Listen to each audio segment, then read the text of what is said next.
O que tem de filho do diabo mercenário atrás de púlpito hoje engravatado, de Bíblia na mão pregando, falando Jesus, Jesus. O que tem hoje é impressionante. Parece que Pedro estava assistindo uma televisão. Impressionante. Inigualável essa revelação. Amém.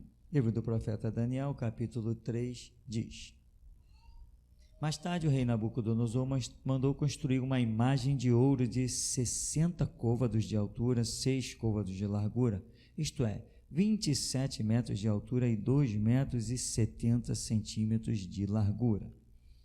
Ele a ergueu na planície de Durá, na província da Babilônia.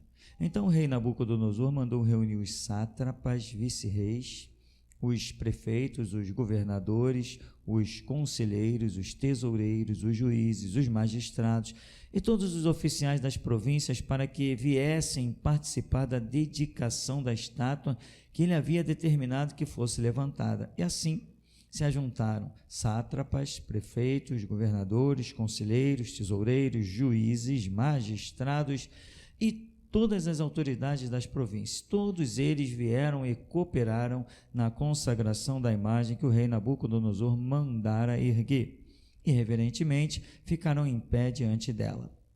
Em seguida, o arauto do rei proclamou em alta voz: Ordena-se, pois, a todos os povos, ó nações e gentes de línguas, assim que ouvirdes o som da corneta, da flauta, da harpa, da cítara, do saltério, da flauta dupla e de outros instrumentos musicais, todos tocando juntos, vos ajoelhareis com o rosto rente à terra, e assim, prostrados, devereis adorar a imagem de ouro que o rei Nabucodonosor vos edificou.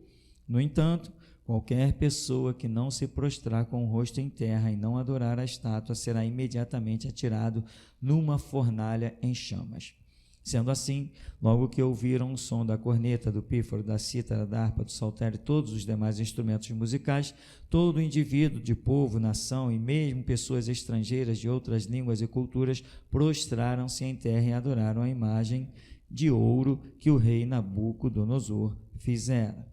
Vá ao verso 13 e diz: Assim que ouviu essa declaração, Nabucodonosor encolerizou-se terrivelmente, mandou chamar Sadraque, Mesaque e Abednego, e rapidamente estes homens foram trazidos à presença do rei.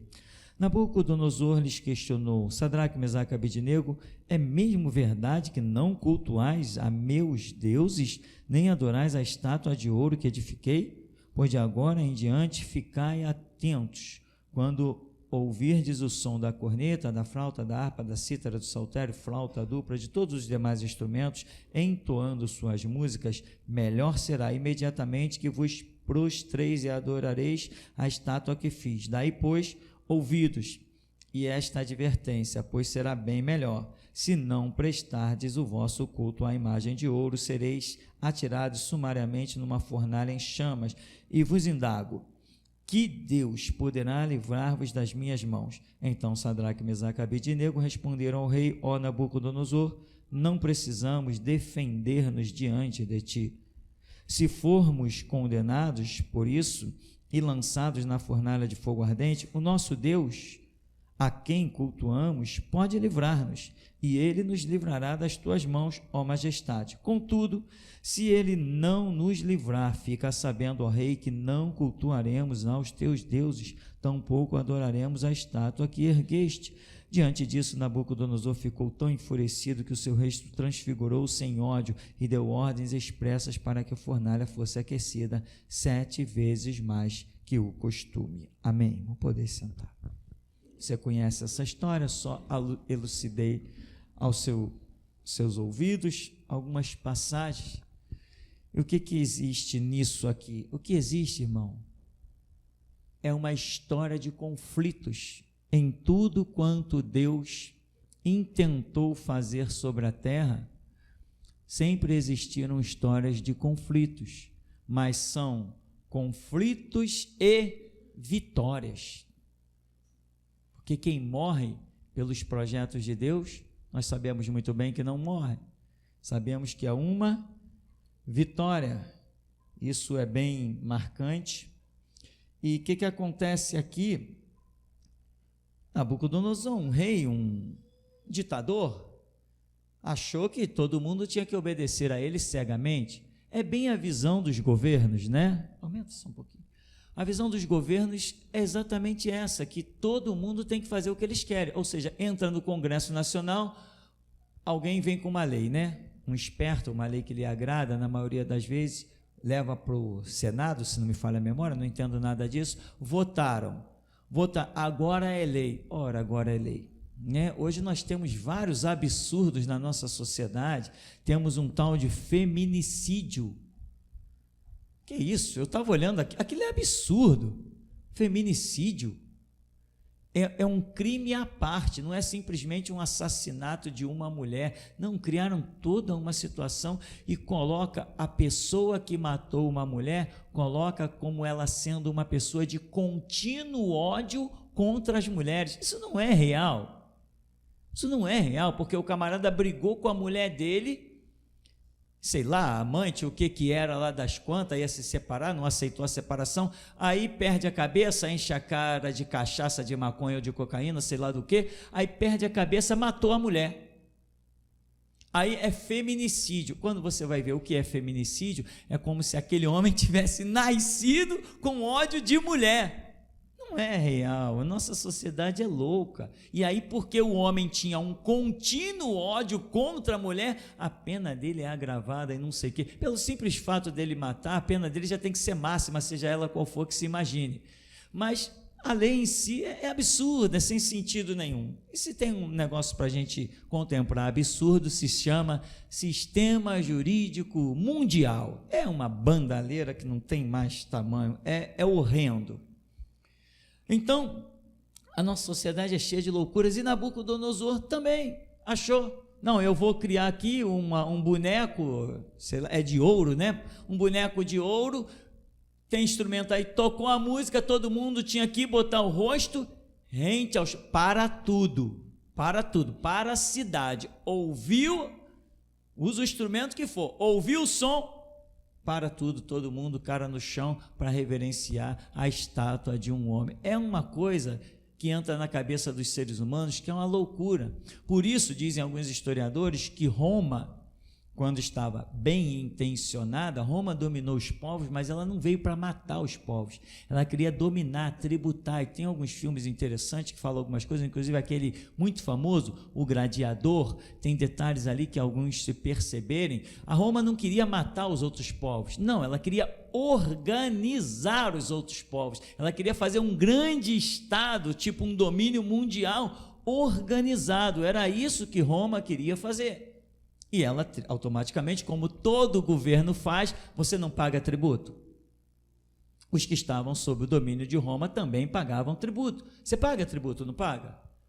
Quando você vai comprar um feijão, você não paga tributo? Não vem lá na tua nota fiscal do mercado, tanto de tributo em cima do feijão, tanto do tributo em cima da água. Quando você paga energia elétrica, não vem lá? Tributos.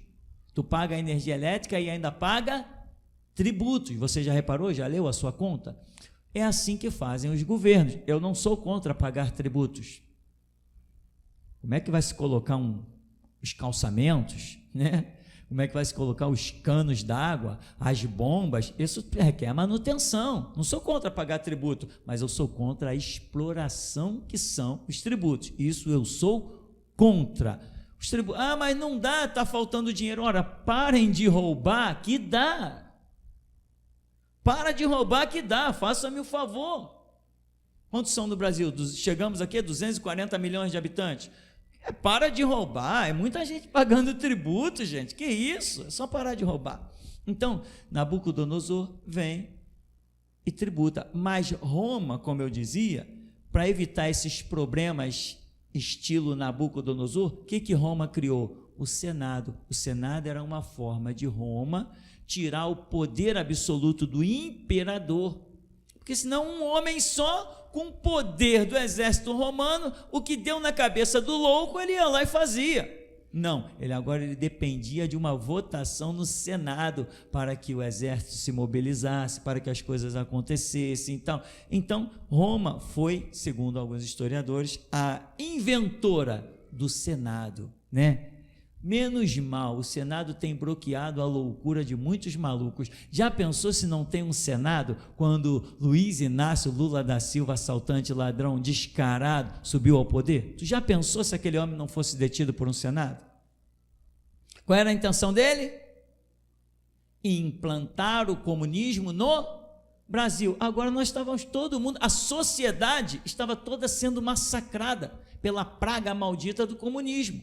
Mas graças a um Senado, o déspota Lula da Silva não pôde levar adiante os seus intentos. Veio Dilma com as mesmas intenções. Qual foi a barreira que ela encontrou? Um Senado. Encontrou uma barreira de tal ponto que houve um tal impeachment e arrancaram ela de lá. Então o Senado é útil? O Senado é muito útil.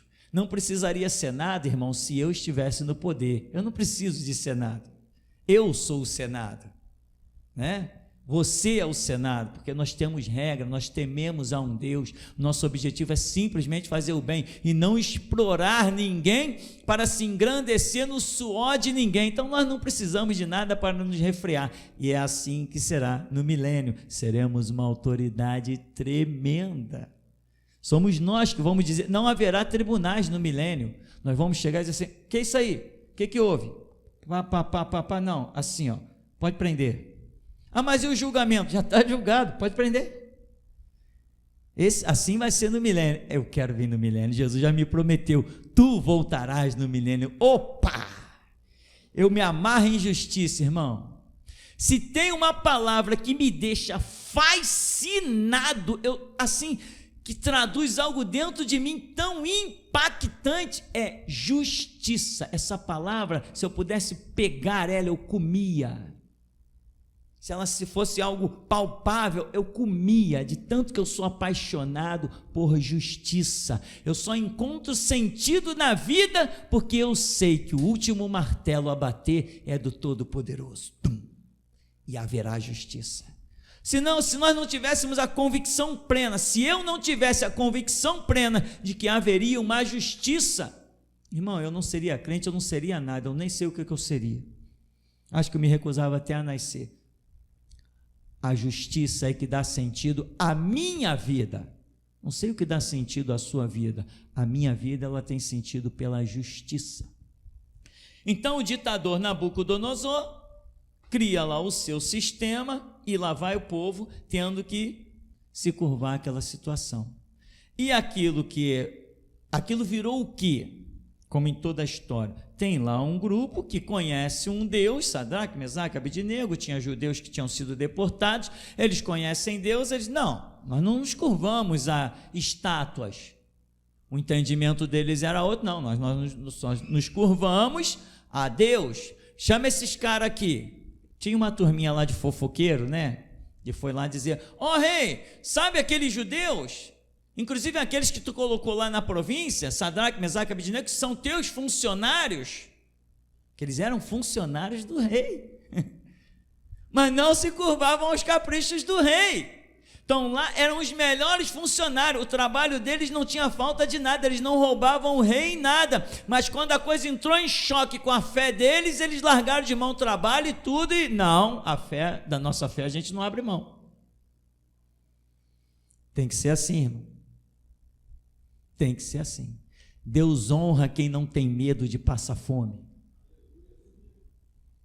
Porque muita gente já me disse: não, eu não pude falar nada, né? Sabe como é? Eu dependo daquele trabalho. Miserável e desgraçada quem pensa que depende de um trabalho e esquece que a sua dependência é de Deus. Meu irmão, você não depende de um trabalho. Eu vou te dar uma prova. Quando Jesus me chamou para a obra, eu acabei de ser demitido, encontrei um rapaz na rua, num monte, e ele falou assim para mim: olha, homem, não te conheço, mas o teu Deus é o meu Deus, e assim ele manda te dizer: eu é que fechei as portas na terra e abri no céu. Se Deus me fechou as portas do trabalho na terra, significa que eu não dependia dele. A dependência é de Deus, irmão. Aí, Nabucodonosor está enfurecido e vem Sadraque, Mesaque e Abednego e tem que manter viva a sua fé, porque muita gente, irmão, fala, eu creio em Deus, eu creio em Deus, eu creio em Deus, mas na hora que o cerco pega fogo, seus joelhos ficam que nem o de Beltesazar. Tec, tec, tec, tec. Irmão, acredita no que eu vou te dizer, na hora que o cerco pega fogo, é hora de você conhecer o quarto homem. Para de besteira. Deus está gritando o tempo todo aqui nesse ministério. Os covardes, tchauzinho, vai para casa. Eu vou te dizer uma coisa. Esses dias eu dormi tão bem que me assustei. Eu estava tão tranquilo que eu fui até para Netflix. Tinha um tempão que eu não assistia Netflix. Eu estava tão tranquilo, comprei um pacotão de amendoim assim. Compra amendoim, irmão, é bom. Amendoim tem vitamina D, vitamina E, vitamina K, é uma coisa rara. Compra amendoim, toma, né? E eu pego ali, de vez em quando encho uma canequinha e fui assistir uns filmes na Netflix, de tão tranquilo que a minha alma estava. Tanta paz. Alguns falaram comigo aí no meio do caminho, alguns da vizinhança, não sei o que lá. Eu falei assim, tomara. Você sabe, né? Não vou falar para não parecer que eu estou querendo provocar ninguém, que não interessa, realmente não interessa. Mas, não, que vai acontecer, vai isso, vai aquilo. Falei, tomara. Estava em plena paz, eu comecei a entender que essa paz não é natural, ela é fruto da tua confiança em Deus. Você só tem paz em Cristo quando você tem confiança em Deus. Ah, pastor, você clamou muito esses dias? Não me faça rir, meu irmão. O meu clamor não é por desespero, o meu clamor é por amor ao meu Deus. Eu não clamo por desespero, eu nunca me desespero. Anota isso que você escutou agora. Eu nunca me desespero. Nunca! Não interessa o leão que está rugindo, o tigre que está perseguindo, o dragão que está na porta. Meu irmão, eu nunca me desespero, eu não sei o que é desespero. Eu nunca tenho medo. Anota isso também. Eu nunca tenho medo. Nunca. Você vai dizer assim, mas de nada? De nada. Eu vi uma pistola ser encostada no peito do irmão Alex e o cara, pô! Irmão Alex está vivo aí, irmão? Tá, né? Aleluia. Então Jesus é vivo também. Amém, meu irmão? Faça-me um favor, meu. Eu vi isso. Eu vi ali o cara. Não é assim que funciona? Tec, tec, pô! Atirou para o chão. Encostou no peito dele, pô! Precisava recarregar de novo? Não precisa. Meu irmão tem pistola. Meu irmão tem pistola. Eu tenho uma, mas a minha é de bolinha, airsoft. Só se eu acertar no olho, aí o cara vai, quando ele se recuperar, ele quebra a minha cara. Então, meu irmão, esse é o nosso Deus. Aí você diz, esse é o meu Deus, cantou, mas você crê?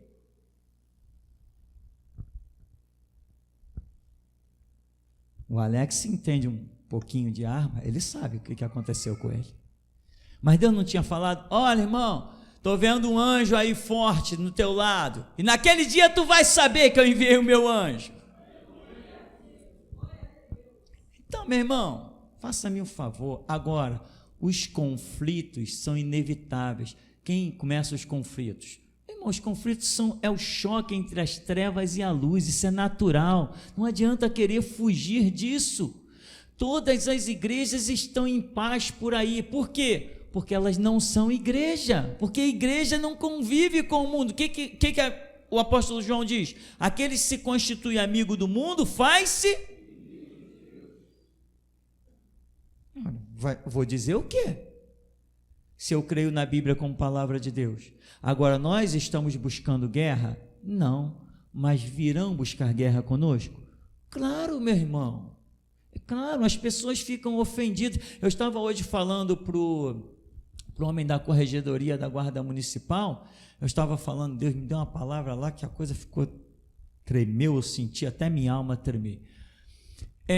eu falava para ele assim, aonde eu moro, aonde a igreja está, é rodeada de espíritas e católicos, cada um vive a sua vida. Eu não me preocupo quando o padre diz assim, olha, vamos batizar os vossos filhos, vamos batizar as vossas crianças. Eu não me preocupo com isso. Mas quando eu digo assim, não, irmãos, criança, segundo o Evangelho, não deve ser batizado. Alguém se ofende. Eu não me ofendo por dizerem que se batiza criança, mas alguém se ofende por eu dizer que não se batiza. Eu não me ofendo quando alguém diz assim, não, porque eu invoquei o morto e a minha avó veio e falou comigo. Eu não me ofendo, isso te ofende? Não, isso não ofende a nenhum de nós, mas se nós dissermos assim, não, esse negócio de invocar mortos não é real, isso aí é engano do inimigo. Pronto, as pessoas se ofendem. Se você acende uma luz, você entra em choque com e as trevas querem acabar contigo, porque elas sentem que quando a luz é acesa, diz a Bíblia, a luz resplandece nas trevas e as trevas não prevalecem contra a luz. Então, antes que elas sejam dissipadas por completo, elas querem apagar a lâmpada, querem quebrar a lâmpada. Os conflitos, irmão, se você não tiver isso na sua consciência, que é inevitável, você não vai adiante. Se você não entender que a sua família é Jesus, que os seus recursos vêm dele, você não vai adiante. Você vai ser travado por um salário, você vai ser travado por um cargo, por uma promessa de promoção, você vai ser travado por qualquer coisa que esse mundo te proponha. Você precisa entender que quem serve a Deus tem sempre um leão à sua frente para ser morto. Você tem que matar, usou um pastor uma vez a expressão, ser cristão é matar um leão por dia. Por isso que quando eu olho para trás, irmão, só vejo ossada. E não é fácil não, meu irmão. Não é fácil não. Eu olho para Jesus e digo assim, Deus, o que tu fizeste comigo? O que tu fizeste comigo? Teve um rapaz armado, que ele falou assim, eu vou te matar, mas ele estava com a arma na mão, e ele falou, eu vou te matar. Eu falei assim, isso não é muito fácil não. Eu me alegro, porque isso não é nem um pouco fácil, isso é bem impossível, mas isso é impossível porque eu creio naquilo que Deus me tem prometido. Irmão, viva a sua vida tranquilo, anda com Jesus, não te mete na vida de ninguém, cultua o teu Deus, anda naquilo que o teu Deus te deu para andar, que você sabe que é verdadeiro, e se um dia alguém vier para te matar, vai te matar com a sua verdade, morra em paz. Tá? Tem um episódio mais para frente, que Daniel é acusado. E os homens dizem o seguinte entre eles, quando estão armando para Daniel, eles dizem assim, olha, não acharemos ocasião contra Daniel, senão na lei do seu próprio Deus, porque Daniel é muito fiel, ou seja, tem que ser assim, irmão, quando alguém for armar alguma coisa para você, tem que ser na tua fidelidade a Deus. Isso é muito tremendo, irmão, isso é muito glorioso. Os homens disseram a respeito de Daniel, e você sabe que o Daniel, nós somos o símbolo de Daniel, nós somos a última igreja. Daniel é representante da última igreja dessa era, nós somos a igreja. Quem quiser achar ocasião contra um cristão, tem que achar na lei de Deus, ou seja, eles sabiam que a fidelidade de Daniel era tanta, que eles criaram uma lei para danificar a fidelidade de Daniel. Ninguém pode fazer uma petição, nem a Deus nenhum, nem a homem, ninguém, durante tantos dias, a não ser que faça diretamente o rei. Quando eles olharam para a casa de Daniel, se preocuparam em cravar uma lei logo na porta de Daniel, para ter certeza que ele não podia dar desculpa que não conhecia a lei. Então, quando Daniel está lá na sua janela orando, que era o seu costume orar em direção a Jerusalém, 3 vezes por dia ele fazia isso, e os homens estão do outro lado esperando. Daniel orou, eles foram lá no rei, ó rei, Daniel orou.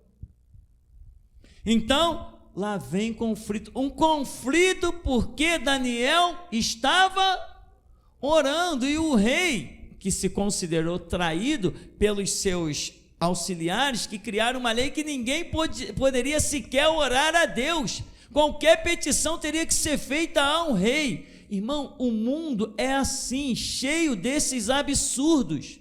Você, presta atenção no que eu vou te dizer, você não consegue ser amigo do mundo se tu fores fiel a Deus. Vou inverter. Você só será amigo do mundo se tu fores infiel a Deus. Impossível. Olha que ponto já chegou a humanidade de criar lei para impedir um homem de orar. Foi o que aconteceu com Daniel, a última igreja. Agora, Daniel viu aquela lei, mas permaneceu firme. Mas Daniel sabia o que estava proposto para ele: a morte. E o rei tenta livrar Daniel, e Daniel diz o quê? Não, rei, cumpre a tua lei. Que absurdo!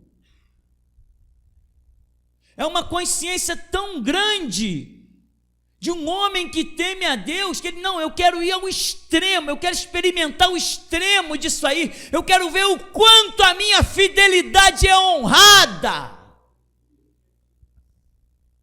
Não, Daniel, eles me enganaram. Não, rei. Não, Daniel, eles me enganaram, foi engano total. Não, rei, tu não vai quebrar a tua palavra. Não precisa. Não, Daniel, então, o teu Deus a quem tu continuamente serves, que ele possa te livrar. Quem ficou em desespero? O rei ou Daniel? Daniel entrou na cova dos leões, olhou para aquele bando de leão e ficou desesperado? Não, irmão, em princípio ele pode ter sentido alguma coisa, mas o fato dos fatos é que quando ele entrou, que a graça caiu sobre ele, acabou, meu irmão. A graça de Deus te capacita a entrar no corredor da morte. A graça de Deus te capacita a colocar o pescoço na guilhotina. A graça de Deus faz isso contigo. Tem relatos de irmãos nossos martirizados, que na hora que entrou lá para ser morto, antes que alguém pudesse pegar a mão, ele botar o pescoço dele no tronco, o camarada já entrou e já botou a cabeça lá e as mãos para trás. Quando alguém pensava que ia precisar prender o cara já foi lá e já deitou no tronco, esperou o machado cortar o seu pescoço. Por que isso? Porque verdadeiramente o Espírito Santo nos capacita a todas as coisas. É algo poderoso, é algo interior, é algo que você busca e às vezes acha até que não está preparado, mas quando chega a hora que Deus precisa daquilo na tua vida, Ele vai te preparar, Ele te capacita, porque você deseja, você caminha, você cresce, você busca, você não fica de braços cruzados, você não deixa a vida passar diante de você. Nós tivemos então, voltando para Sadraque, Mesaque e Abednego, ó rei, fica sabendo, o Deus que nós servimos pode nos livrar. Irmão, como que poderia livrar? O que passava na cabeça daqueles homens? Eles imaginavam que eles realmente seriam livres daquela maneira? Eles poderiam até imaginar, eu acredito aqui na minha mente ignorante, que antes que eles fossem jogados, alguma coisa acontecesse, o rei mudasse de opinião, alguém chegasse e dissesse que não é bem isso, ou requisitasse deles sei lá o quê, mas depois de já ser jogado na fornalha, todo mundo em volta, centenas de pessoas disseram o quê? Já era. E eu te digo, nunca já era enquanto Deus não disser já era. Eles imaginavam qualquer coisa, todo mundo imaginava em qualquer livramento da porta da fornalha para fora. Mas o teu Deus é tremendo, é o Deus do impossível. Ele vê o livramento da porta da fornalha para dentro. E toma-lhe conflito. É conflito com Daniel, é conflito com Sadraque, com Mesaque, com Abednego, conflito com José, conflito com Pedro, conflito com Tiago, com o apóstolo Paulo. É conflito o tempo todo. Paulo chega numa cidade, não são deuses os que se fazem com mãos humanas. Ora, isso não é lógico? Não são deuses os que se fazem com mãos humanas. Isso é muito lógico. Ora, alguém pode criar Deus? E por que a briga com Paulo? Porque alguns disseram assim, esse Paulo vai dissuadir o pessoal de comprar os nossos ídolos.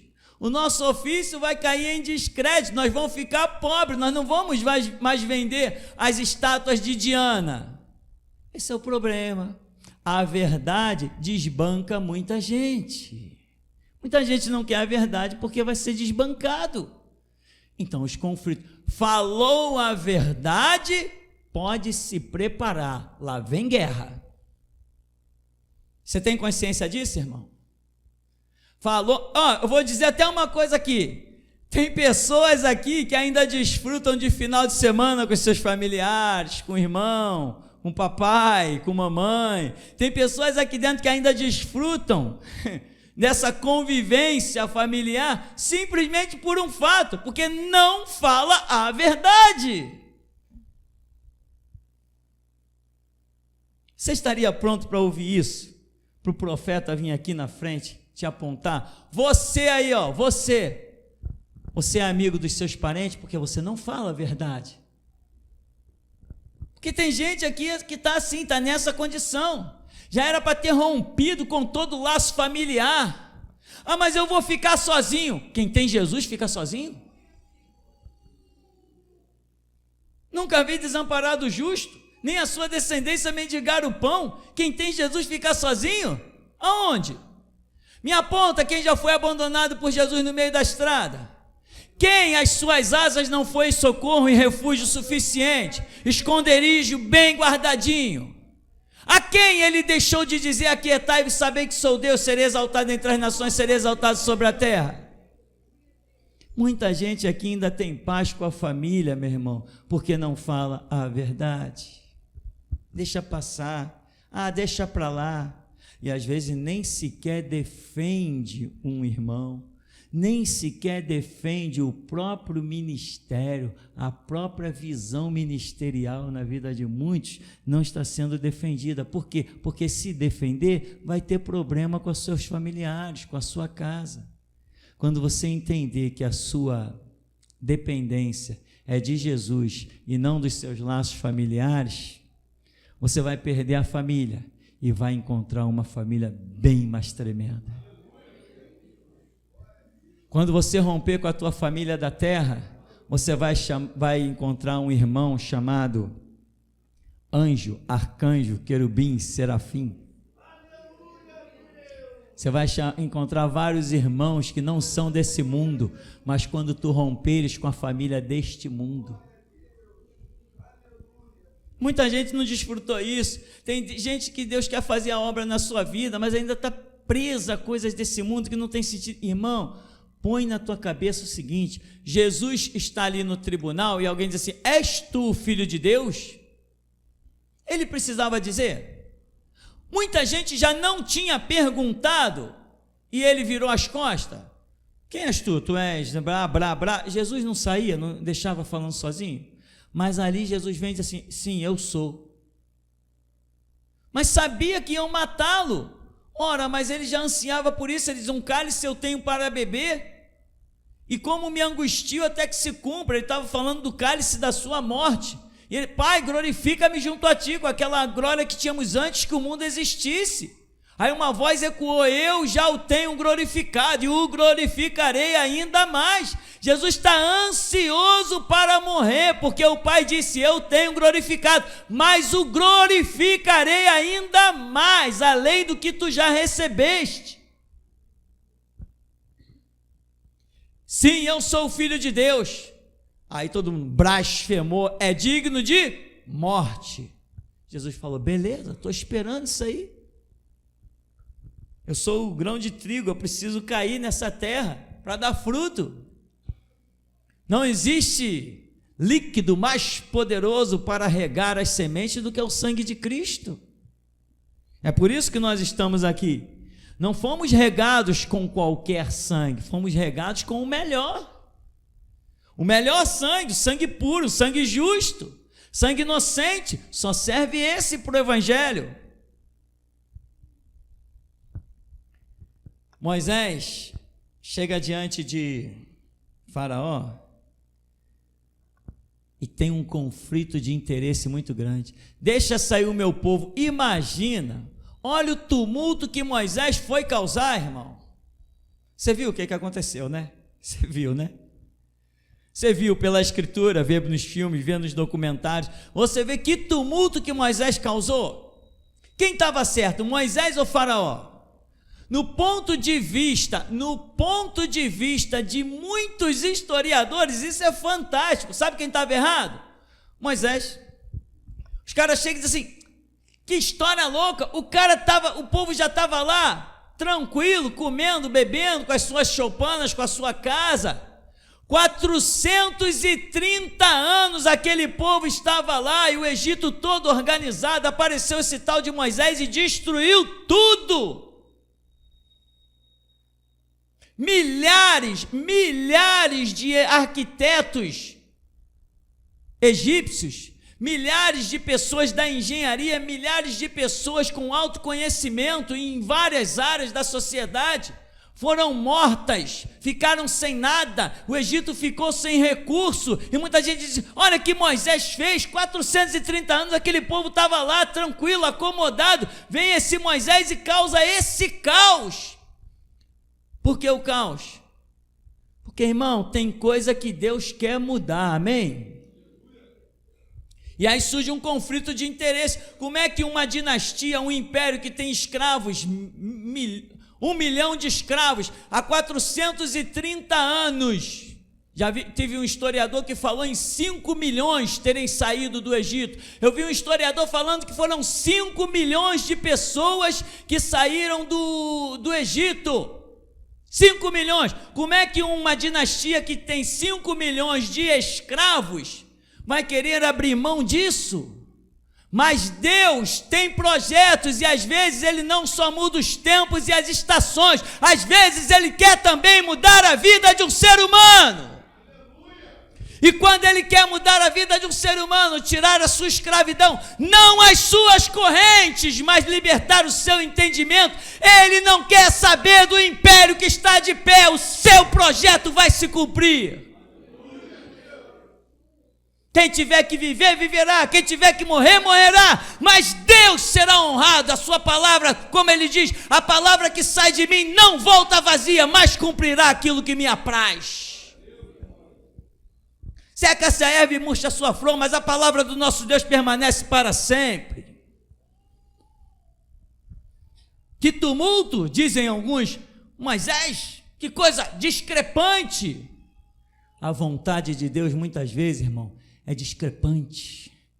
Olha na história dos servos de Deus, desde Gênesis, não temos tempo para ver tudo isso, desde Gênesis até os relatos futuros que estão em Apocalipse, você vai ver que a vida entre luz e trevas, a vida entre igreja e mundo, é uma vida de conflitos e vitórias.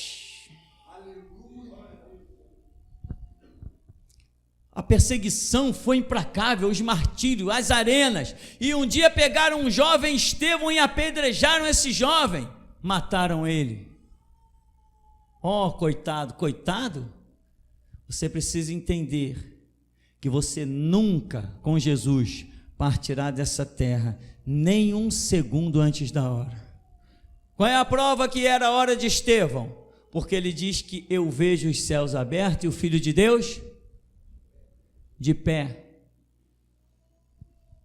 Quando que você se levanta? Bom, não sei hoje na nossa sociedade se isso já se perdeu, mas quando você vai receber alguém, você se levanta. O Filho de Deus estava de pé, porque era a hora de receber Estevão. O Deus que planejou, olha, escuta isso. O Deus que planejou o dia do teu nascimento, também planejou o dia da tua morte. Ninguém frustra o plano dele. Tu não nasceste do acaso, pois a Escritura diz, o varão que não foi fruto, o nascimento do varão que não foi fruto da vontade de outro varão, mas sim da vontade de Deus. Então, meu irmão, atente para isso. Virão conflitos, e nos conflitos virão vitórias. Hoje nós lamentamos quando lemos os livros dos nossos irmãos engolidos por leões, nós lamentamos. Ou nós nos fortificamos? Nós nos fortificamos a tal ponto que o escritor de Hebreus capítulo 11 coloca uma escadinha, vai falando dos mártires, dos perseguidos, dos assassinos, dos assassinatos e etc. Ele diz assim, eles, sem nós, não seriam aperfeiçoados. Ou seja, nós somos exatamente a continuidade daquilo. Eles sem nós não seriam aperfeiçoados. Isso é tremendo. Nós somos a continuidade de quê? Não somos a continuidade dos pregoeiros do amor. Não. O amor tem que estar incluído dentro da verdade e da justiça. Quem prega amor isoladamente é canalha, é safado. Deus não é amor, Deus é justiça. O seu amor está incutido na justiça, pois a Escritura diz, Jesus Cristo ao morrer na cruz, que foi por amor, se transformou em justiça nossa. Romanos 10:4. Então, meu irmão, entenda, quer vitória? De quê? Do conflito. Não, eu estava sentado no sofá da minha casa assistindo televisão e Jesus me deu vitória. Aí Sadraque e Mesaque lá no céu vai te dizer assim, e eu estava dentro da fornalha quando Jesus me deu a vitória. Você vai, não, eu estava passeando, pregando paz e amor, dando uma de Gandhi, e eu recebi vitória. Aí vem Daniel e diz assim, eu estava dentro lá da cova dos leões quando eu recebi a vitória. Não, eu estava fazendo boas obras, dando cesta básica e o sopão na madrugada, e eu recebi a vitória. Aí vem José lá do Egito e diz assim, eu estava dentro da cadeia quando Jesus me deu a vitória. E aí, meu irmão? E aí, irmão? Aí alguém vai dizer, não, eu estava lá pregando uma política de boa vizinhança quando eu tive a vitória. Aí vem o apóstolo Paulo e diz assim, eu estava dizendo, combati o bom combate, completei a carreira e guardei a fé, que eu estava no corredor da morte quando Jesus me deu a vitória.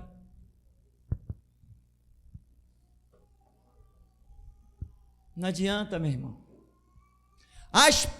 Você segue Jesus? As pegadas de Jesus passam pelos seus carrascos. As pegadas de Jesus passam pelos chicotes, as pegadas de Jesus passam pela via dolorosa, as pegadas de Jesus passam pelo Gólgota, as pegadas de Jesus passam pelo túmulo, e as pegadas de Jesus passam pela tua vida. Pisa nelas, enxerga elas. Sabe por que enxergamos as pegadas de Jesus? Porque estão marcadas com sangue. Sabe por que enxergamos as pegadas de Jesus? Porque estão marcadas com sangue. Sabe por que as pegadas de Jesus não se apagam? Porque foram marcadas com sangue. Ele foi assassinado. Hoje tem um produto químico aí que lança nas áreas criminais, e mesmo que tenha passado 10 anos, 15 anos, 20 anos, eles jogam um produto naquele lugar onde foi limpo com detergente e ainda assim acusa, ali teve sangue derramado. Hoje tem um produto que o Espírito Santo usa para ver quem é você, para saber se houve sangue derramado na tua vida, se tu está andando nas pegadas do mestre, como é a tua história. Então, irmão, não ouses tentar fugir de conflito. Quando acontecer o conflito na tua vida, saibas que é a hora de você conhecer quem é o teu Deus. Saiba isso, meu irmão. Saiba isso. Esses dias eu estava quase dando um ataque de riso, porque Deus se moveu muito poderosamente na minha vida. Deus falou comigo. E tudo que eu podia fazer era pegar um violão e tocar louvores.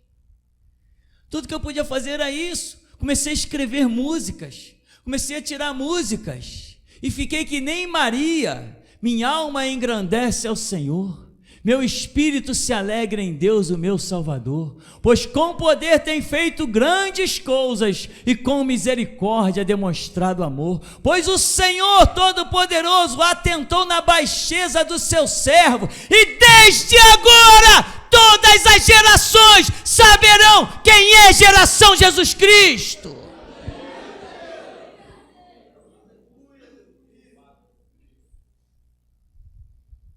Não atrapalhe a obra de Deus, meu irmão. Não atrapalhe. Vai buscar a tua fé, vai buscar a tua confiança. No ônibus que você pega tem perigo, no metrô que você entra tem perigo, no avião que você entra tem perigo, dentro do teu carro tem perigo, para todo lado tem perigo. A tua fé é o teu escudo. Diz Efésios, capítulo 6, embraçando o escudo da fé, com o qual podereis apagar todos os dardos inflamados do maligno. Então, meu irmão, a tua fé é o teu escudo. Se há uma armadura nessa obra, irmão, se existem anjos guerreiros, e se o teu Deus se chama o Senhor da guerra, Jeová Savaote, não tente aliviar na hora dos conflitos, apenas vai saber o que o teu Deus fará. Só isso. Porque nenhuma folha cai da árvore se Deus não permitir, e cai entre nós. Nós sabemos muito bem disso. Eu não preciso mais saber que o Mar Vermelho abriu, meu irmão. Eu não preciso mais saber que o Senhor operou tudo aquilo do Antigo Testamento. Eu não preciso de mais nada disso. O que temos aqui é o suficiente para saber que só o Senhor é Deus. Ebenezer, até aqui nos ajudou o Senhor. Louvado seja Deus. Verdadeiramente minha alma estremece diante do nosso Deus que é santo. Mestre, a visão que o Espírito Santo me deu nesta noite gloriosa, quando se cantou aquele louvor conhecido, é o Deus de Judá, eu via a terra tremer nesse lugar, os lares eram abalados, pessoas ouviam o nosso louvor e tremiam dentro das suas casas. Louvado seja Deus. O Espírito Santo me deu outra visão, de misericórdia. Irmã Tupiara,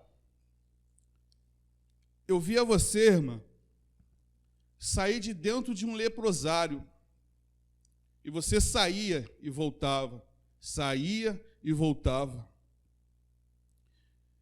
Então, você se colocou de pé nessa visão, e o Espírito de Deus está te dando uma oportunidade hoje, e Ele te tira hoje do leprosário. O tempo do leprosário chegou o fim hoje. Assim diz o Senhor para ti: tu és uma folha, e eu sou a caneta. Se permitires, eu escreverei uma nova história na sua vida. Se permitires, eu escreverei uma nova história na sua vida. Assim diz o Deus Todo-Poderoso. Aleluia. Até aqui, pastor.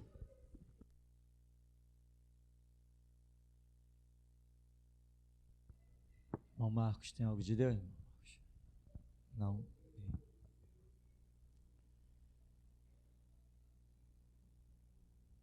Irmão, está aí.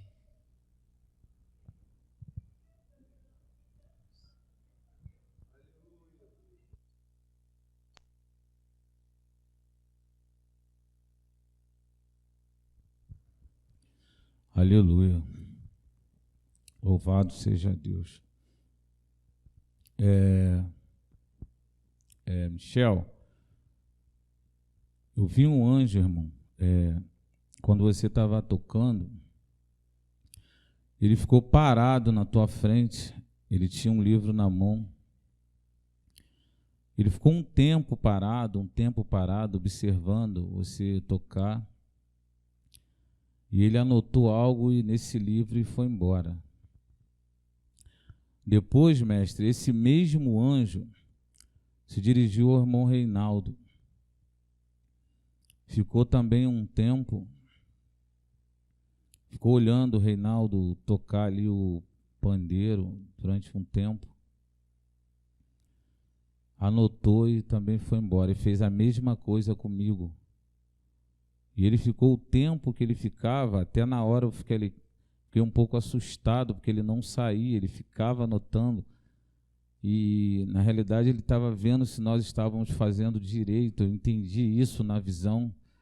Ele ficou um tempão olhando,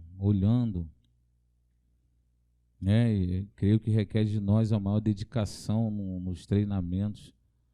É impressionante, fiquei um pouco assustado na hora da visão, que ele não saía, ele ficou um tempo olhando, tanto a mim quanto o Michel e quanto o Reinaldo. Demorou um tempo para ele ir embora e anotar ir embora. Misericórdia. Amém. Irmã Suelene, eu vi um anjo, irmã.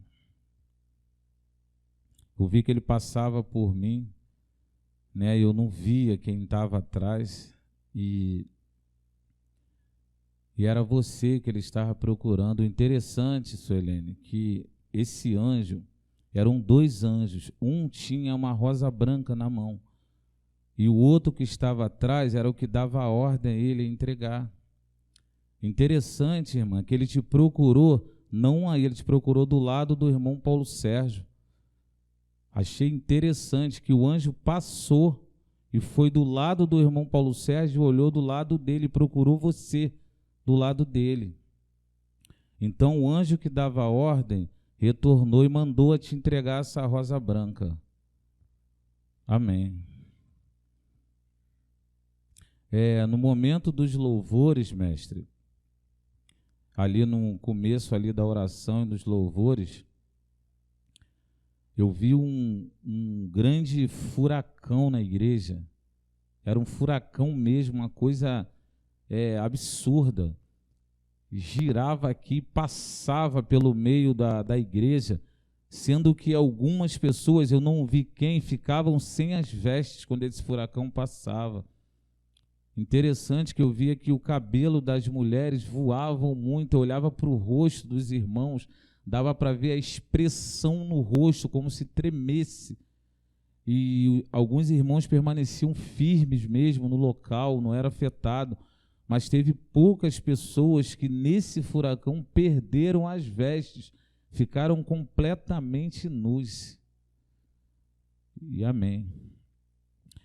Naquele louvor 2070, Jesus voltará, eu vi alguns anjos, mestre, eles tinham na mão alguns livros, uns livros finos, mas os livros eram de ouro, e esses livros foram lhe entregues ao Senhor, foram colocados em cima do púlpito, e esse livro, a capa dele na frente estava escrito milênio, e esse livro foram colocados em cima do púlpito e era para o Senhor distribuir para a igreja. Amém. Tive uma visão, aquela visão que eu tive no domingo, onde eu via o irmão Paulo Sérgio aqui na frente, o irmão Rômulo, o irmão André, o irmão Alexandre Genésio, e eles tinham um cedro na mão, né? Impressionante que hoje a visão me veio e foi acrescentado o irmão Salles, pastor, junto com os irmãos. Incrível, eles tinham um cedro e eles batiam esse cedro no chão. E quando eu olhava a cidade, os prédios entravam em ruína, as repartições entravam em ruínas, impressionante. Eles batiam aqui na igreja, batiam no chão da igreja e arruinava a cidade. Amém. Eu tive uma visão com a porta da igreja, pastor. Eu via alguns homens de moto. Eles vinham de lá, mas eles vinham numa escuridão muito grande. Eles vinham em trevas. Quando eles paravam na porta, eu via que eles acendiam. Eles paravam um tempo na porta e aqueles homens acendiam. Ficavam um tempo, depois eles desciam, e quando eu olhava eles descer, chegava na metade do caminho, eles se tornavam em trevas. E interessante, mestre, quando eles chegavam na metade dessa rua, uma capa preta lhes era acrescentado. E eu vi que um desses homens virou para olhar para trás. Quando eu olhei para ele, os olhos deles eram vermelhos e os dentes eram como garras, como aquelas presas. Ele olhava para trás e eu conseguia contemplar. Então eles viravam e iam embora. Amém. Durante a palavra, mestre, impressionante. Eu via, quando o Senhor fez menção de família, eu via queixos de mulheres caírem no chão da igreja. Caía no chão, eu via queixos, e eram de mulheres. Eu via queixos das irmãs caírem no chão da igreja. Quando o Senhor falava daquela de desvincular da família. Durante a palavra, mestre, eu vi um homem entrar aqui. E o anjo o acompanhava. Esse homem, ele estava vestido com a roupa do 5º século para baixo. Ele usava aquelas roupas que os ingleses usavam do 5º século para baixo. E o anjo andava com esse homem e ele ficava admirado com as Bíblias. Impressionante, ele passava na cadeira dos irmãos com o anjo. E o anjo pegava e lhe mostrava a palavra, a Bíblia. E ele olhava aquilo admirado, fascinado com a palavra. Ele andou a igreja toda com o anjo. Depois ele veio aqui na frente e contemplou a Bíblia. E o anjo pegou a Bíblia do Senhor, entregou na mão dele. Ele levantou essa Bíblia para o céu e chorava muito esse homem, pastor. E eu via que nas vestes dele tinham sinais de queimadura. Como se aquele homem tivesse sido queimado, morrido pela causa, mestre. Impressionante, ele tinha uma insígnia no peito, ele tinha a letra J no peito dele, mas não era de Jesus essa letra J. Creio que essa insígnia é do nome dessa pessoa, que eu não sei quem é, mestre. Mas a ele foi permitido vir aqui hoje, mestre. Impressionante. Quando o Senhor fez essa oração, depois que o Juninho estava louvando, louvado seja Deus, eu via laços de misericórdias sobre a igreja. Deus tem mostrado esse mover aqui já há algum tempo, mas hoje eu vi ele em forma de laços, e esses laços, mestre, tinham corações na ponta. E esses laços circulavam sobre a igreja junto com esses corações, mestre. Amém. Até aqui, irmãos.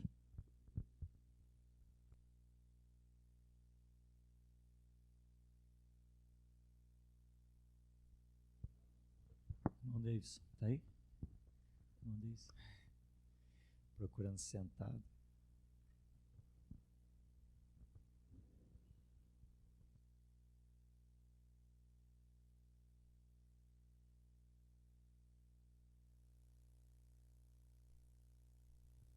A paz, igreja.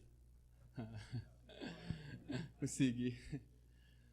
Ô mestre, no começo dos louvores, durante os louvores, Deus me fez contemplar, mestre, anjos dançando com irmãos aqui dentro da congregação. Vi anjos dançando com o Alex, com o irmão Alexandre, com o irmão Rubens. Vi aqui com os irmãos tocando e outros irmãos também. Anjos dançando ao redor de alguns irmãos aí durante os louvores.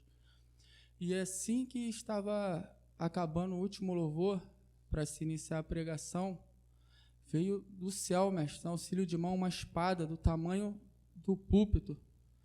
Só que era uma espada de luz.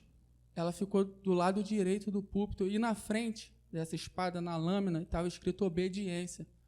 E essa espada ficou durante a pregação inteira. E a cada parte da pregação que o senhor firmava mais a voz, ela brilhava. E quando o senhor estava agora na sua oração final, após o louvor do irmão Júnior, Deus me fez contemplar atrás dessa lâmina. E atrás da lâmina estava escrito servo. E ele me deu uma palavra para a igreja. Assim diz o Senhor: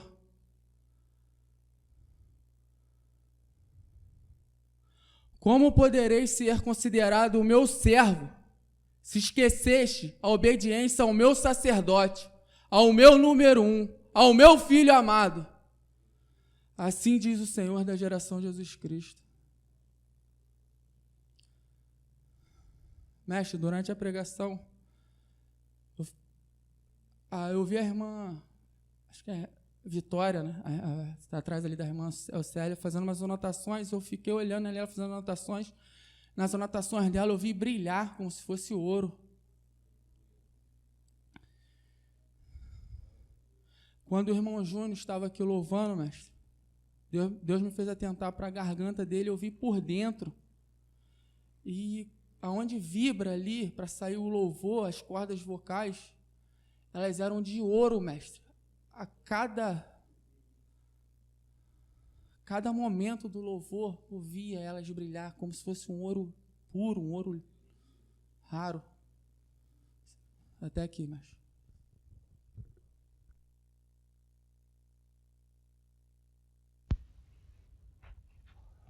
Quando estávamos louvando, aquele louvor conhecido é o Deus de Judá, eu vi várias espadas descendo, muitas espadas desceram do céu e não foram para a mão de ninguém, mas ficaram sobrevoando o templo. E no final do louvor, quando veio aquela unção, eu vi uma grande coroa branca se formando em cima do povo que está aí no templo, assim, uma grande coroa branca se formou. Amém.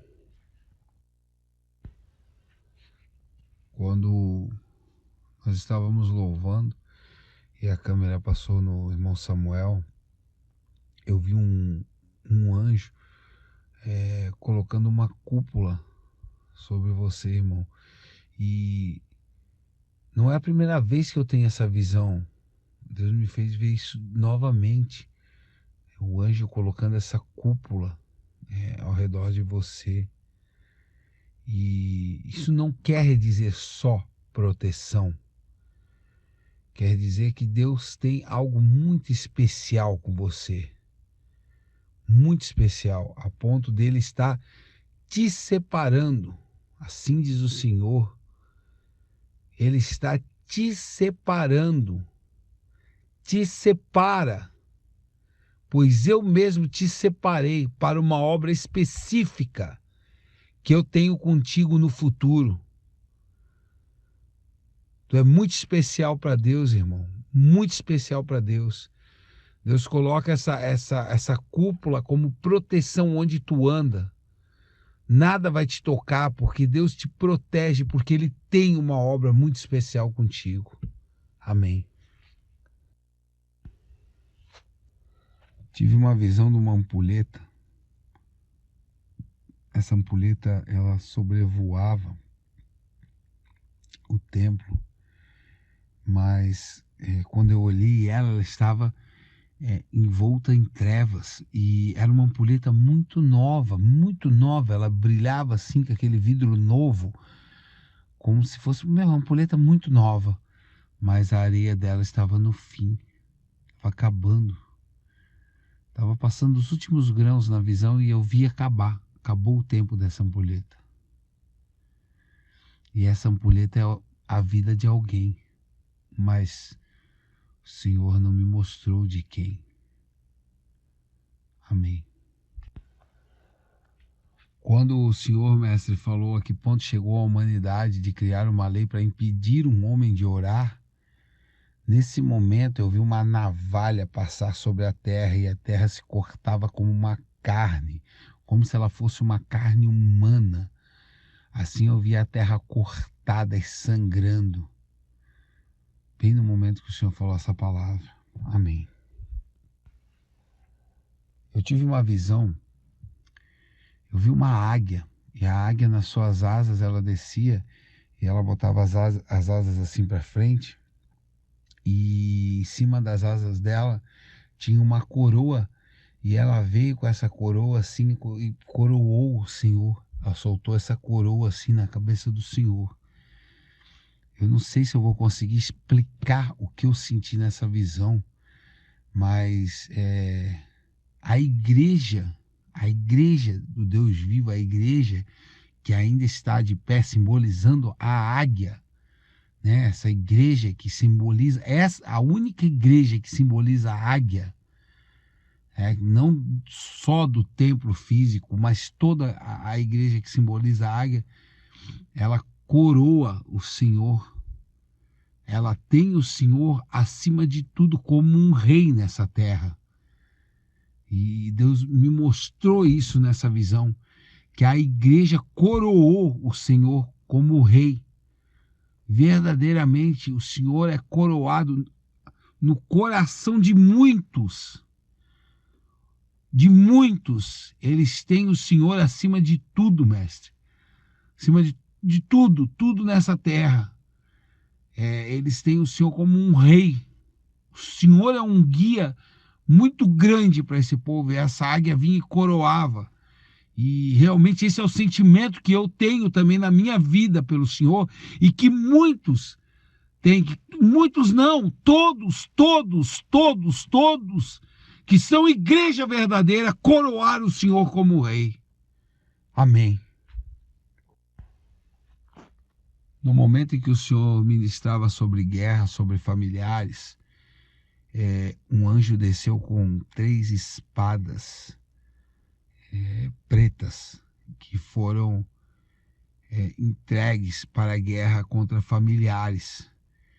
E uma foi dada a uma pessoa no templo, e eu não vi quem era. Foi dada essa espada, e 2 vieram aqui para Blumenau, e também não vi para quem que era essas pessoas. Deus me ocultou, mas foram 3 espadas com cabo preto e embainhadas.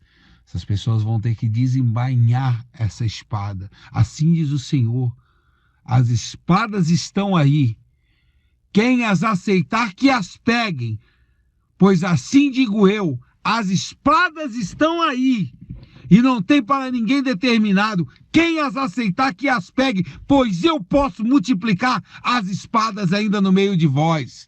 Eis que a minha guerra está proposta, o meu desafio está lançado contra aqueles que se dizem familiares de vocês. Assim diz o Senhor. Eu vi várias mãos se juntando naquele símbolo assim de oração, quando se juntam as mãos. Formaram várias mãos, mas formaram assim como se estivessem levantando assim e se formando. E essas mãos foram formando muitas mãos. Então eu vi um gigante enorme. E ele estava deitado. E na medida que essas mãos foram se formando em cima dele, esse gigante se levantou e ficou sentado. E essas mãos simbolizam a oração. E esse gigante se levantará com o clamor, que já está acontecendo, esse mover de clamor já está acontecendo. Deus suscitará um grande gigante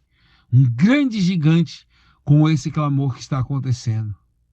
Amém. Eu vi folhas de calendário passando muito rápido, e muitas folhas.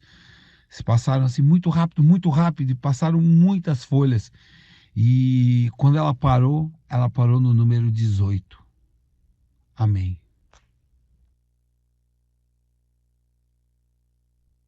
Vamos mais? Volta aí.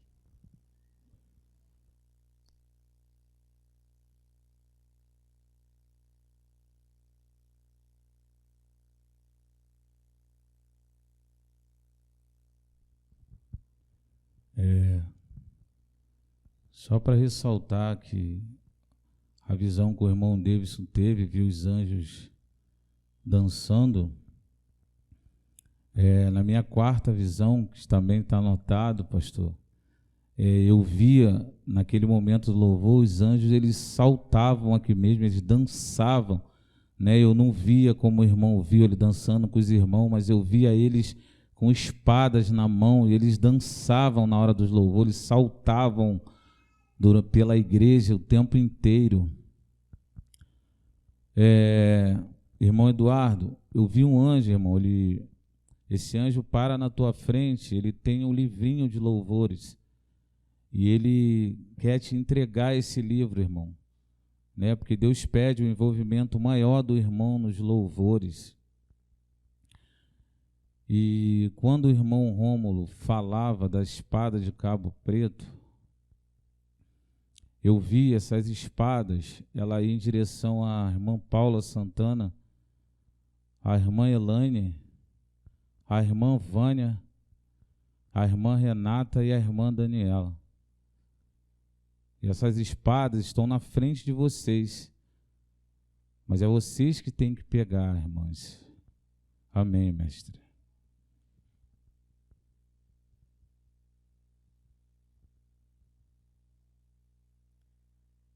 Eu tenho uma palavra de Deus. Assim diz o Senhor: eu tenho nojo da oração de muitos neste lugar. E assim diz o Senhor, Eronilde: tu não ficarás impune. Quando o Alexandre estava falando para Topiara, assim diz o Senhor, Topiara: não engana a ti mesmo, pois tu não tens humilhado.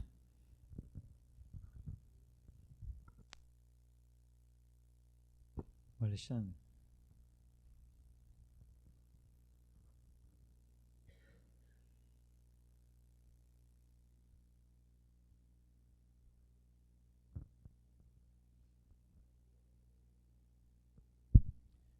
Aleluia, louvado seja Deus.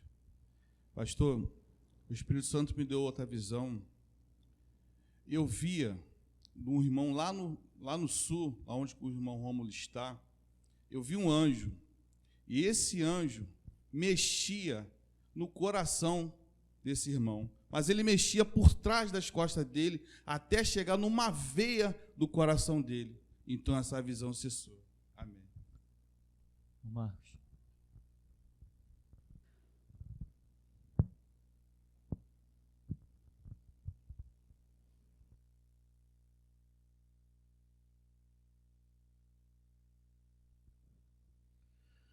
Amém. Diana, no momento que você louvava, havia vários anjos aí, mas um deles chegou bem perto de você e colocou as mãos na tua garganta. E as tuas cordas vocais, elas se alinharam, se afinaram, se alinharam e se tornaram em ouro. Elas receberam um revestimento em ouro, de ouro, e elas brilhavam como ouro. Amém. É aqui.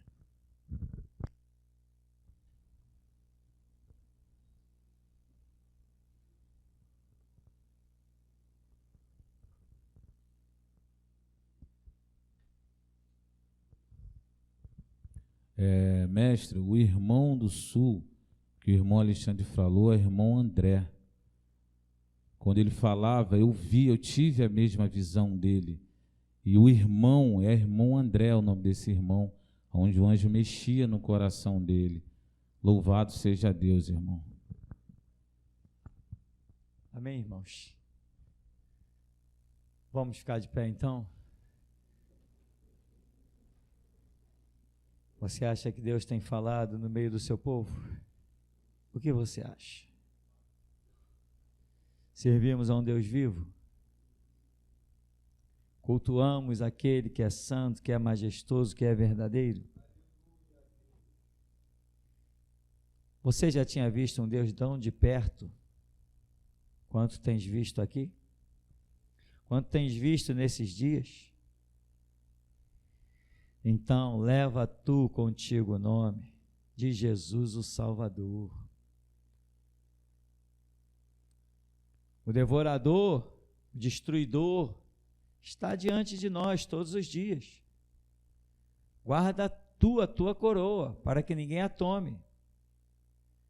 O pecado jaz à porta, mas cumpre a ti dominá-lo. Bendito Deus excelso, glorioso. Te damos graças, Senhor, porque verdadeiramente, que diremos, pois, à vista de todas essas coisas? Se Deus é por nós, quem será contra nós? Aquele que nem mesmo ao seu próprio Filho poupou, como não nos dará juntamente com ele todas as coisas? Derrama a graça, Senhor, e a unção da força sobre o teu povo. Muitos, Senhor, sabem o que fazer e não querem fazer. Mas outros, Senhor, sabem o que fazer, só não têm forças. A esses eu te peço, dá-lhes força, Deus. Porque nenhum de nós é super-homem, Senhor. Mas tu, o teu poder se aperfeiçoa ainda na nossa fraqueza. Por isso glorifico o teu nome e leva-nos na tua graça, na tua paz, pois nós não temos dúvida de que somos os teus guerreiros.